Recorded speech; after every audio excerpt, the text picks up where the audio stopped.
Brilliance Audio presents I Keep My Worries in My Teeth by Anna Cox, performed by Janet Varney, Janina Edwards, and Amy McFadden. Esther Spark. I keep my worries in my teeth. Tooth 1, black ice and banana peels in front of bear traps. Tooth 2, having a baby. Tooth 3, not having a baby. Tooth 4, dying. Not the dying part of dying, when the triangles of the beep beep beep machine shrug their shoulders and slump into a straight line. I'm okay with that. But I'm not okay with people standing around my hospital bed, pointing and whispering, because I was too worried about dying to pluck my chin hairs. Some of my teeth are reserved for long-term worries, like nuclear annihilation, finding shoes that are comfortable but not ugly, or a clerical error that forces me to repeat high school. Others are reserved for temporary worries, but the one worry that unites both bicuspids and incisors is the fear of getting knocked out. I can't live without my teeth, because if I lose my teeth, I'll lose my job at Juliet Pencils.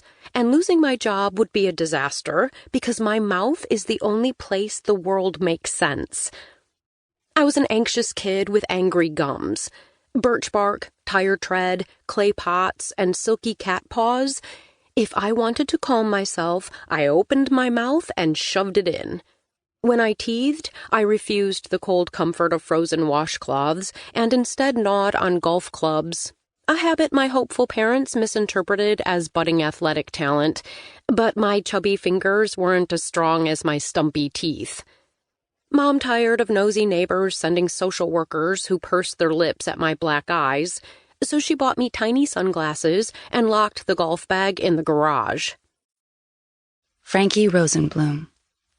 If I had known the last thing I'd ever say to my mom would be a dumb joke about nuns, I would have worked harder on my nun impression. After 3 years at St. Lucy's All-Girls Preparatory Academy, I should have had a better gag than a dish towel tied around my head. Other high schools have boys and football fields, but St. Lucy's has a 40-foot statue of a blind saint facing a reflecting pool, like the Washington Monument, but smaller and stuck in Ohio. St. Lucy is a saint because she plucked out her eyes with a fork. You've probably seen the Gothic paintings of her, the fair-haired virgin holding her eyes on a golden plate. Blind people pilgrimage to the St. Lucy statue because she once wept a peppermint-flavored tear, and around here, that counts as a miracle. Everyone in town knows the miracle was actually a homecoming prank. One football team, wads of red and white swirly peppermints, and an unexpected rain. We aren't allowed to speak the truth because the St. Lucy's gift shop supports the school by selling eye-shaped mints. Blind pilgrims pay a lot of money to climb a ladder and lick Lucy's eye sockets, then return to their tour buses and hope for a minty miracle. Students aren't allowed to lick her, but we've all heard the rumors. Her sockets smell like tuna, and they're smooth like pudding skin. Ruth Stanhope. Inside the camera obscura, fire defies gravity. Flames hang from the ceiling, their forked and blazing tongues shouting across the walls. Chunks of the factory plummet, clouds of ash and debris float across the ceiling. Exterior smoke fogs the lens, funneling the room in gray and haze. I uselessly wave my arms, trying to clear the smothering whorls. Ambulances speed into the parking lot, red and blue lights flash across the floor. Fire trucks and police cars, caution tape on spools and cordons. More firemen and more water, torrents splash up the walls and pool on the ceiling, disobeying physics and ignoring reason. Paramedics rush out, carrying a body on a stretcher.